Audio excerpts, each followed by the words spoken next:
తనే మా గుడ్ల పిల్ల. గుడ్ల పిల్ల మీన్స్ మా అన్నయ్య కూతురు అనమాట, పెద్దమ్మాయి.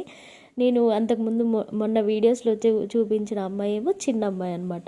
ఇప్పటి నుంచి తన పేరు గుడ్ల పిల్ల అనమాట. నేనే అలా పెట్టా. లేకపోతే ఊరికే గుడ్లు తింటా ఉండిద్దా. ఆ గుడ్లు ఇప్పుడు అన్ని తీసుకున్నారు కదా, ఆ తీసుకున్న గుడ్లన్నీ దెబ్బకి అయిపోతాయి అనమాట. 10 రోజుల్లోనే అయిపోగొట్టిద్ది. ఆ ఫ్రైడ్ రైస్ అనిద్ది. ఆ ఉన్నన్ని రోజులు దానికి ప్రశాంతతే ఉండదు. అయిపోయినాక మళ్ళీ నాకు అయిపోయినాయి, నాకు చికెన్ దా, మటన్ దా, ఇంక ఇదే గొడవ దాంతో. అసలు ఇంకా చూడండి వీడియోస్లో రోజు పెడతా ఉంటాను. ఇంక దానికి గొడవ అంతా ఎంత ఉండేది. ఈరోజు స్కూల్ ఎగ్గొట్టింది. అదేమో పాపం నేను ముగ్గులేసుకుంటా, సంక్రాంతి సంబరాలు ఉన్నాయని చెప్పేసి వెళ్ళింది.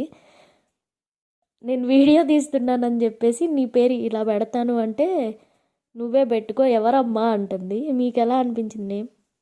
తనే మా గుడ్ల పిల్ల. గుడ్ల పిల్ల మీన్స్ మా అన్నయ్య కూతురు అనమాట, పెద్దమ్మాయి. నేను అంతకుముందు మొన్న వీడియోస్‌లో చూపించిన అమ్మాయేమో చిన్నమ్మాయి అనమాట. ఇప్పటి నుంచి తన పేరు గుడ్ల పిల్ల అనమాట.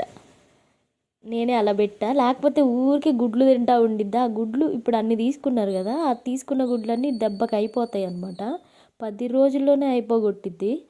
ఆ ఫ్రైడ్ రైస్ అనిద్ది. ఆ ఉన్నన్ని రోజులు దానికి ప్రశాంతతే ఉండదు. అయిపోయినాక మళ్ళీ నాకు అయిపోయినాయి, నాకు చికెన్ దా, మటన్ దా, ఇంక ఇదే గొడవ దాంతో. అసలు ఇంకా చూడండి వీడియోస్లో రోజు పెడతా ఉంటాను. ఇంక దానికి గొడవ అంతా ఎంత ఉండేది. ఈరోజు స్కూల్ ఎగ్గొట్టింది. అదేమో పాపం నేను ముగ్గులేసుకుంటా, సంక్రాంతి సంబరాలు ఉన్నాయని చెప్పేసి వెళ్ళింది. నేను వీడియో తీస్తున్నానని చెప్పేసి నీ పేరు ఇలా పెడతాను అంటే, నువ్వే పెట్టుకో ఎవరమ్మా అంటుంది. మీకు ఎలా అనిపించింది?